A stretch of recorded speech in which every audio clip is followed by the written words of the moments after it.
اور میں یہاں یہ بات بھی بالکل واضح کر دوں کہ حکومت کبھی بھی نہ حضرت امام حسن کی چاہت تھی نہ طلب تھی، اور نہ ہی امام حسین کی چاہت اور طلب تھی۔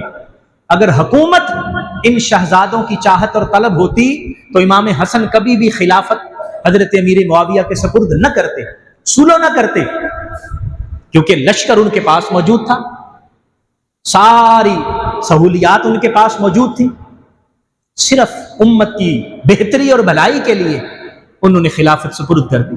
اور حضرت امام حسین کے بھی پیش نظر یہ نہیں تھا، اگر پیش نظر حکومت لینا ہوتا تو امام حسین مدینہ طیبہ میں رہتے ہیں، اور مدینہ طیبہ میرے آقا کریم صلی اللہ علیہ وآلہ وسلم کا گھر ہے، اور وہاں پر انصار موجود ہیں، وہاں پر مہاجرین صحابہ موجود ہیں، اور ان صحابہ کی اولادیں موجود ہیں، اور وہاں وہ صحابہ ابھی تک موجود ہیں جنہوں نے اپنی آنکھوں سے حضرت امام حسین رضی اللہ تعالی عنہ کو حضور کے کندھوں پر سوار ہوتے دیکھا۔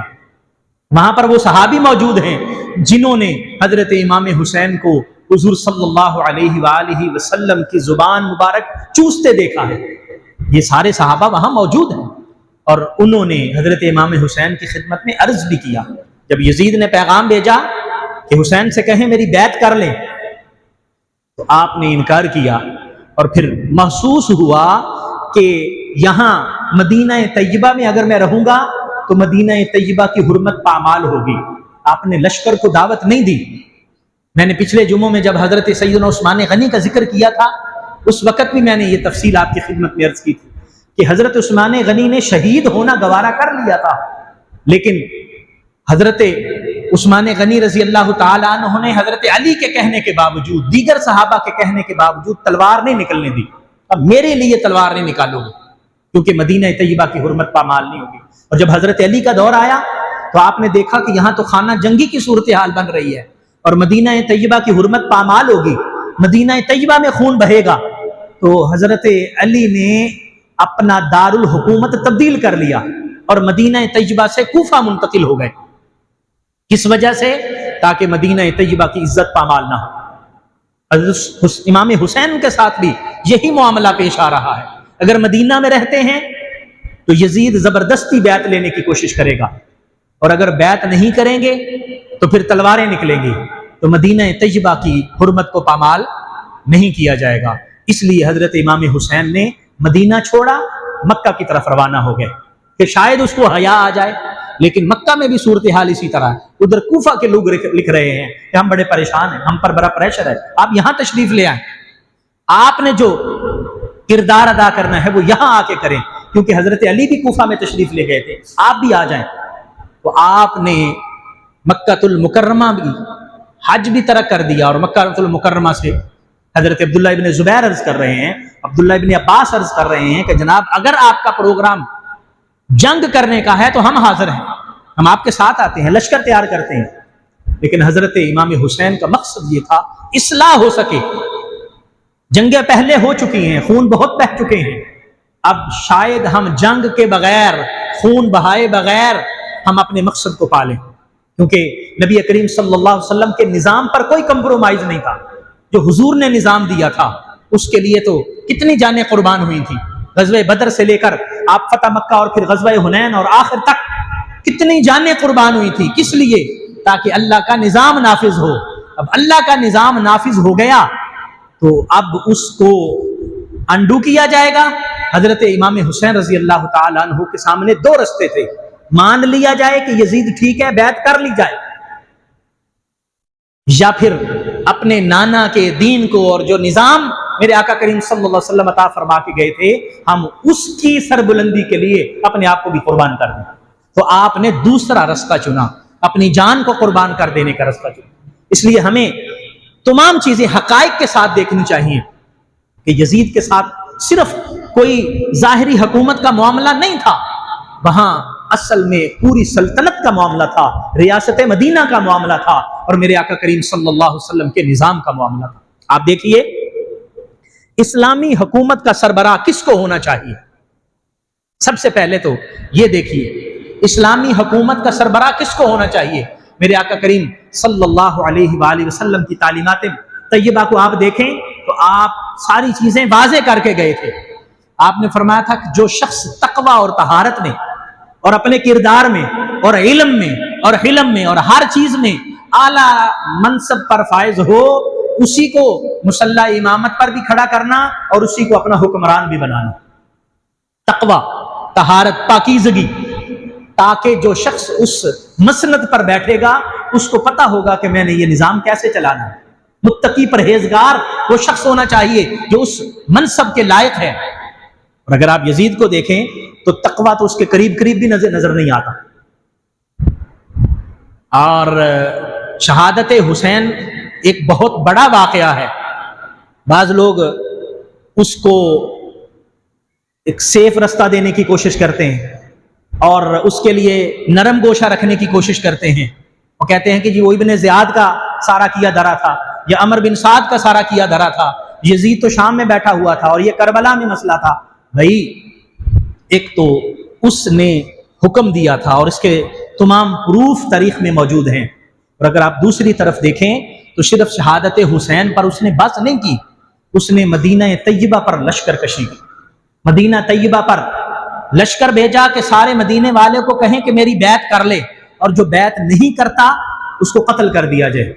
اور نعوذ باللہ 1000 مرتبہ اللہ معاف فرمائے، یہاں تک اس نے کہا کہ مدینہ کی جو خواتین ہیں وہ تمہارے لیے لونڈیاں ہیں، تمہارے لیے حلال ہیں. اور میری زبان اجازت نہیں دیتی، اگر آپ تاریخ میں پڑھیں تو ان کے جو یزید کے فوجی تھے انہوں نے بد کرداری کے وہ ریکارڈ توڑے کہ شاید اتنی بدبختی کسی نے نہ کی ہو مدینہ کی خواتین کے ساتھ. اور اس سے بھی یہ بھی ظلم، اور ایک اور بڑھ کر ظلم یہ کہ مدینہ طیبہ میں مسجد نبوی شریف، اور مسجد نبوی شریف کی بھی وہ جگہ جس کے بارے میں میرے آقا کریم صلی اللہ علیہ وسلم فرماتے ہیں ما بین بیتی و منبری روضۃ من ریاض الجنہ، وہ ریاض الجنہ جس کو حضور فرماتے ہیں میرے گھر اور میرے منبر کے درمیان کا جو رستہ ہے، جو ایریا ہے، وہ جنت کا باغ ہے. وہاں اس جگہ پر اس نے اپنے گھوڑے اور اپنے خچر باندھے. 3 دن تک مسجد نبوی میں آذان بھی نہیں ہوئی، نماز بھی نہیں ہوئی، اور 3 دن تک وہ گھوڑے اور خچر وہاں بندھے رہے اور اپنی گندگی وہاں کرتے رہے. اور محراب رسول جہاں میرے آقا کریم صلی اللہ علیہ وسلم کھڑے ہو کر نماز پڑھاتے تھے اس کی بے حرمتی کی گئی. تیسرا واقعہ کہ اس نے مکہ المکرمہ پر چڑھائی کر دی کہ مکہ کے جو لوگ میری بیعت نہیں کر رہے ان کے ساتھ بھی یہی سلوک کرو.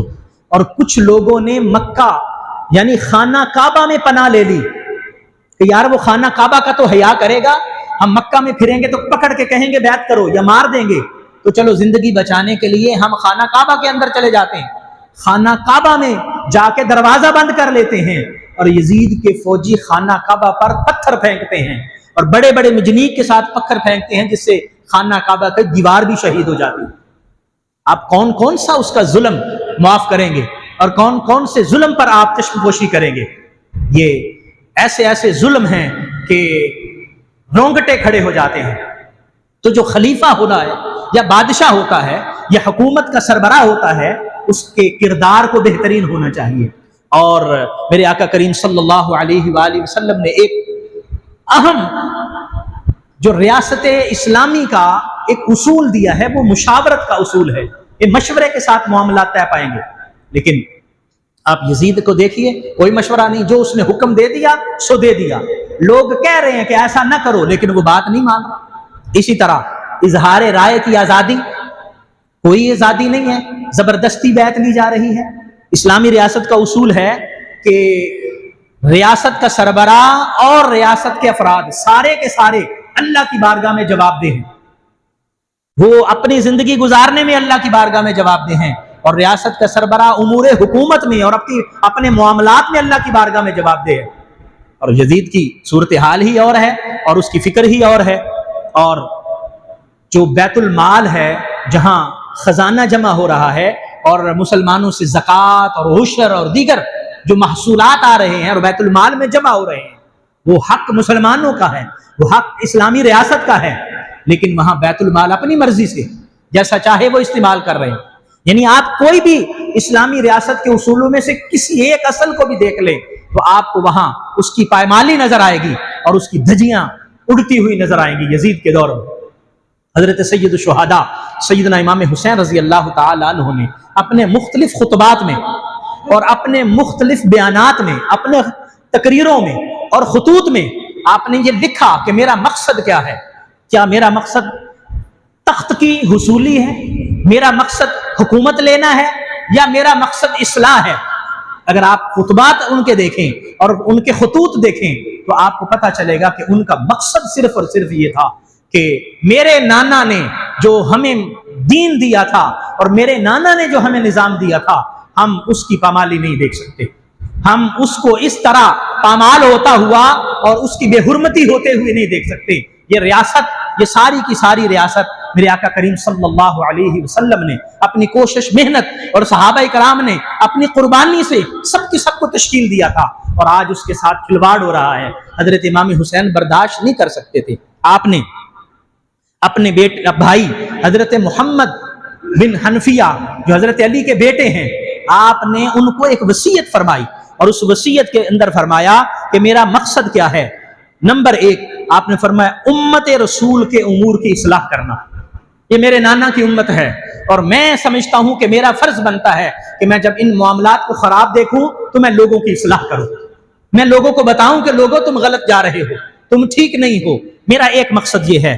اور دوسرا آپ نے فرمایا عمل بالمعروف ونہی عن المنکر، میرا فرض بنتا ہے کہ میں لوگوں کو نیکی کا حکم دوں، کیونکہ اللہ نے قرآن میں فرمایا ہے کہ جو امت محمدیہ ہے اس کا فریضہ کیا ہے، کنتم خیر امت، تم بہترین امت ہو، اخرجت للناس تأمرون بالمعروف وتنہون عن المنکر، تم نیکی کا حکم دیتے ہو اور برائی سے روکتے ہو۔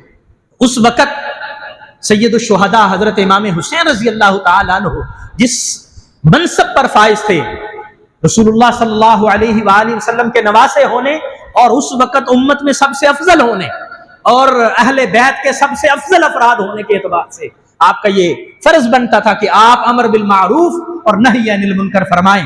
اس لیے آپ نے خروج فرمایا، اور نبی کریم صلی اللہ علیہ وسلم کی سیرت طیبہ جو حضور نے ہمیں بتائی اور جو خلفائے راشدین نے ہم تک پہنچائی، ہم لوگوں تک وہ پہنچائیں۔ اور خلفائے راشدین نے کیا کیا؟ خلفائے راشدین نے نماز ضائع نہیں کی، انہوں نے خود جماعت کروائی۔ خلفائے راشدین نے خود روزے رکھے، روزوں کو روزے رکھوائے۔ خلفائے راشدین نے ارکان اسلام پر عمل کر کے دکھایا، نماز، روزہ، حج، زکوٰۃ خود بھی عمل کیا اور لوگوں کو بھی سکھایا۔ اور جبکہ دوسری طرف صورتحال ایسی ہے کہ روزوں کے اندر روزوں کی بے حرمتی کی جا رہی ہے۔ اور پھر آپ نے ایک جگہ پر یہ بھی فرمایا حقیقی اسلام کو زندہ کرنا میرا مقصد ہے، جس پر پردہ ڈالا جا رہا ہے اور جس کو پس پشت ڈالا جا رہا ہے اور سمجھا جا رہا ہے یا سمجھایا جا رہا ہے کہ اسلام فقط نماز، روزے، حج، زکوٰۃ کا نام ہے۔ بس اپنی اپنی مرضی سے جس نے روزہ رکھنا ہے رکھ لو، نماز پڑھنی ہے پڑھ لو، جس کا جو دل کرتا ہے کر لو۔ یہ حکومت کے معاملات یہ ایک علیحدہ سے ہے۔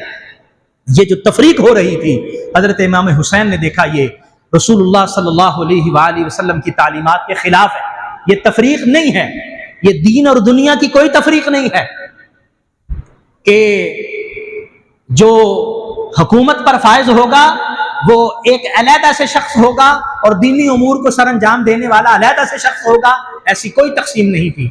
میرے آقا صلی اللہ علیہ وآلہ وسلم مسجد نبوی میں نماز بھی خود پڑھاتے ہیں اور حضور لوگوں کے فیصلے بھی خود فرما رہے ہیں، اب نماز بھی خود پڑھا رہے ہیں اور سپہ سالاری کے فرائض بھی خود سر انجام دے رہے ہیں۔ اب نماز بھی خود پڑھا رہے ہیں، جمعہ بھی خود پڑھا رہے ہیں اور لوگوں کے معاملات کی ترتیب بھی دے رہے ہیں۔ نظام حکومت کی بھی ساری صورتیں حضور صلی اللہ علیہ وآلہ وسلم سامنے رکھ کر اس کے مطابق اپنے معاملات ترتیب دے رہے ہیں۔ یہ میرے آقا کریم صلی اللہ علیہ وسلم کا مشن اور حضور علیہ الصلوۃ والسلام کی سیرت طیبہ تھی۔ اور ستم رسیدہ لوگوں کے لیے امان کی فراہمی یہ اسلامی ریاست کا بنیادی مقصد ہے کہ کسی بھی شخص کے ساتھ ظلم نہ کیا جائے، اور اگر ظلم ہو رہا ہے تو ظالم کے خلاف کھڑے ہو جائیں۔ میرے آقا کریم صلی اللہ علیہ وسلم سے پوچھا گیا یا رسول اللہ جہاد کیا ہے؟ جہاد کی مختلف صورتیں ہیں، حضور علیہ الصلوۃ والسلام نے مختلف صورتیں بیان فرمائی۔ ایک جگہ فرمایا کہ افضل جہاد ظالم بادشاہ، ظالم حکمران کے سامنے کلمہ حق کہنا ہے، افضل جہاد ہے۔ افضل الجہاد کلمۃ حق عند السلطان الجائر، ظالم سلطان کے سامنے کلمہ حق کہنا یہ سب سے بہترین جہاد ہے، اور یہ سب سے بہترین جہاد حضرت امام حسین رضی اللہ تعالیٰ عنہ فرما رہے ہیں۔ اسی طرح آپ نے دیکھا کہ اللہ تبارک و تعالیٰ کے احکام و واجبات، جو ہمارا عبادات کا نظام ہے، اس کی بھی صورتحال تبدیل ہو رہی ہے۔ آپ نے اس کے لیے قیام فرمایا اور اس کے لیے آپ نکلے۔ اسی طرح حضرت امام حسین رضی اللہ تعالیٰ عنہ نے خط لکھا، اور اس خط میں کچھ چیزیں بیان فرمائی۔ آپ نے فرمایا کہ حکومت کرنے کا وہ شخص اہل ہے جو کتاب اللہ کے مطابق حکومت کرے، جو قرآن کے مطابق حکومت کرے۔ اگر کوئی قرآن کے مطابق حکومت کرے تو وہ اصل میں حکمران ہے اور حکومت کے لائق ہے۔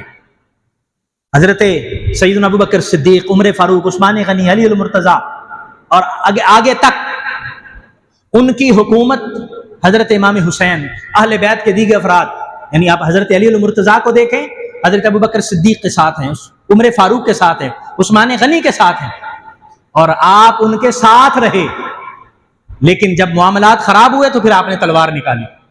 اس کا مطلب یہ ہوا کہ سارے اہل بیت اطہار کے افراد سمجھتے تھے کہ یہ جو حکومت ہو رہی ہے یہ اللہ اور اس کے رسول کے حکم کے مطابق ہو رہی ہے۔ اور جب یزید کا دور آیا تو حضرت امام حسین نے تلوار نکالی، اور اب اس کا مطلب یہ تھا کہ اب اللہ اور اس کے رسول کے حکم کے مطابق حکومت نہیں ہو رہی۔ اسی طرح معاشرہ میں عدل اور انصاف کو قائم کرنا، یہ مقصد تھا حضرت امام حسین رضی اللہ تعالیٰ عنہ کے نکلنے کا، جو آپ نے خط میں تحریر کیا۔ اور دیندار اور دین خدا پر عقیدہ رکھنے والے لوگ مناصب پر قائم ہوں، اپنی مرضی سے نہیں کہ مجھے فلاں بندہ پسند ہے تو اس کو اس صوبے کا گورنر بنا دیا، فلاں میرا رشتہ دار ہے تو اس کو صوبے کا گورنر بنا دیا، فلاں بندہ میرا قریبی ہے، میرا دوست ہے، میرے ساتھ رہا تو میں نے اس کو جج بنا دیا۔ یہ بندر بانٹ جو اپنی پسندیدگی کی وجہ سے ہے، یہ قطعاً اسلامی تعلیمات کے خلاف ہے۔ اور حضرت امام حسین نے دیکھا کہ یزید یہی کر رہا ہے، گورنر بنا رہا ہے اپنی مرضی سے، نہ اس کی دینداری کو دیکھا جا رہا ہے، نہ اس گورنر کے علم کو، نہ تقویٰ کو، نہ طہارت کو، نہ اس کی صلاحیت کو۔ یہ یزیدی نظام ہے کہ جہاں پر اپنی مرضی کے عہدے تقسیم کیے جاتے ہیں اور اپنی پسند کے لوگوں کو دیے جاتے ہیں۔ یہ نہیں دیکھا جاتا کہ جو آپ کا وزیر تعلیم ہے کیا وہ تعلیم کا وزیر بن بھی سکتا ہے یا نہیں، کیونکہ وہ میرا دوست ہے، کیونکہ وہ ہماری پارٹی کا ایک بہت زیادہ مجاہد قسم کا آدمی ہے، اس لیے اس کو یہ عہدہ دے دو۔ بھئی یہ یزیدی سوچ ہے جو حضرت امام حسین رضی اللہ تعالیٰ عنہ کو کھٹکی، اور آپ نے اپنی جان کو بھی داؤ پر لگا دیا، اور صرف اپنی جان نہیں، پورے خانوادہ کی جان کو۔ اور اسی طرح کی باقی ساری چیزیں، یہ میں نے ایک پورے کا پورا ایک مختصر سا ایک آپ سمجھے کہ خلاصہ آپ کی خدمت میں عرض کر دیا کہ حضرت امام حسین رضی اللہ تعالیٰ عنہ کو کیا ضرورت پیش آئی۔ بخدا اگر حضرت امام حسین مدینہ طیبہ میں رہتے ہوئے یزید کی بیعت کر لیتے تو جو منصب مانگتے مل جاتا، دنیا کی جتنی دولت چاہتے مل جاتی، جو سہولیات چاہتے مل جاتی، لیکن ان کے پیش نظر یہ سہولیات لینا نہیں تھا، ان کے پیش نظر دنیا تھی ہی نہیں، ان کے پیش نظر اللہ اور اس کے رسول صلی اللہ علیہ وسلم کی رضا تھی، اور ان کے پیش نظر دین کی وہ تصویر تھی جو تصویر نانا نے ان کی آنکھوں میں سموئی تھی، اور وہ تصویر تھی جو حضرت ابوبکر صدیق، عمر فاروق، عثمان غنی اور علی المرتضیٰ نے کھینچی تھی، اور اس تصویر میں رنگ بھرا تھا اور اس کو مکمل کیا تھا۔ حضرت امام حسین تو وہ نظام چاہتے تھے جو رسول خدا صلی اللہ علیہ وسلم کا نظام تھا، اس لیے انہوں نے اپنی جان، اپنے خانوادہ کی جان بھی قربان کر لینا برداشت کر لیا، لیکن یزید کے ہاتھ میں بیعت کے لیے ہاتھ نہیں دیا، تاکہ کل کو آنے والا کوئی شخص یہ نہ کہے کہ یزید کی بیعت بھی تو امام حسین نے کر ہی لی تھی نا۔ آج حضرت امام حسین رضی اللہ تعالی عنہ کے ماننے والوں کے لیے یہ آپ کی سیرت طیبہ سے یہ پیغام بھی ہے کہ ہم دیکھیں، ہم اپنے معاملات کو دیکھیں، اور اس وقت جو وقت کے یزید ہیں ان کو دیکھیں، کیا پھر وہی صورتحال نہیں ہے؟ کیا وہی کیفیات نہیں ہے؟ کہاں ہے اسلام کا وہ نظام؟ اور خاص طور پر یہ اسلامی ریاست پاکستان، اسلامی جمہوریہ پاکستان جس کا نام ہے، اور جو لیا ہی لا الہ الا اللہ محمد الرسول اللہ کے نام پر تھا۔ پاکستان کا مطلب کیا؟ لا الہ الا اللہ، یہ نعرے لگائے گئے تھے۔ اور قائد اعظم محمد علی جناح رحمۃ اللہ علیہ کے خطبات کو دیکھیں تو انہوں نے واضح کہا تھا کہ ہم چاہتے یہ ہیں کہ اسلام کی ایک تجربہ گاہ حاصل کریں جہاں پر جو قانون ہمیں قرآن اور حدیث نے دیا ہے ہم عملی طور پر نافذ کر سکیں. آپ اقبال کے شعر پڑھیں تو آپ کو یہی فکر نظر آئے گی جو حضرت امام حسین رضی اللہ تعالیٰ عنہ نے دی تھی. لیکن افسوس کہ جب سے یہ ملک بنا اس وقت سے وقت کے یزیدوں نے کنٹرول کر لیا، اور یزیدیوں نے اس وقت سے لے کر آج تک اپنے پنجے اس پر گاڑے ہوئے ہیں، اور ہم بھی کمپرومائز کر کے بیٹھے ہوئے ہیں. بحیثیت قوم مجموعی طور پر پاکستان کی صورتحال اور عالم اسلام کی صورتحال ایسی ہے، جو بھی یزید آتا ہے ہم اس کے سامنے سر جھکا دیتے ہیں. ٹھیک ہے جی، وہ ایک مارنا چاہتا ہے ہم کہتے ہیں 4 اور مار لے، پر ہماری روٹی چلتی رہے. بھائی اسلام روٹی چلانے کے لیے نہیں آیا تھا. روٹی تو اللہ تبارک و تعالیٰ رزق عطا فرماتا ہے. اسلام اس لیے نہ ہی پاکستان نوکریوں کے لیے حاصل کیا تھا کہ ہمیں علیحدہ نوکریاں مل جائیں گی، ہمیں علیحدہ کاروبار سہولت سے ملیں گے. وہ کاروبار بھی جیسے ہیں کاروباری لوگ اچھی طرح جان رہے ہیں. یہ تب تک رہے گا جب تک یزیدی فکر ختم نہیں ہوگی اور حسینی فکر آگے نہیں آئے گی. اور حسینی فکر اس وقت تک آگے نہیں آئے گی جب تک ہم صرف محرم کے اندر حضرت امام حسین کا ذکر کر کے بلا دینا نہیں چھوڑیں گے، بلکہ سارا سال ہم حضرت امام حسین کا سبق یاد رکھیں کہ انہوں نے شہادت کیوں پیش کی تھی، ان کو کیا ضرورت پیش آئی تھی اپنی جان قربان کرنے کی. ان کو ضرورت پیش اس لیے آئی تھی کہ وہ چاہتے تھے کہ اعلاء کلمت اللہ کا فریضہ سر انجام دیا جا سکے. وہ چاہتے یہ تھے کہ میرے آقا کا نظام پوری دنیا کے اندر اسی طرح نافذ رہے. اللہ کرے کہ ہم اس مشن کو یاد رکھیں اور اس کے مطابق اپنی زندگی کے اندر اپنی بساط کے مطابق حصہ ڈالنے کے لیے کوشش کریں. اللہ کریم ہمیں توفیق عطا فرمائے. آمین. وآخر دعوایا ان الحمد للہ رب العالمین.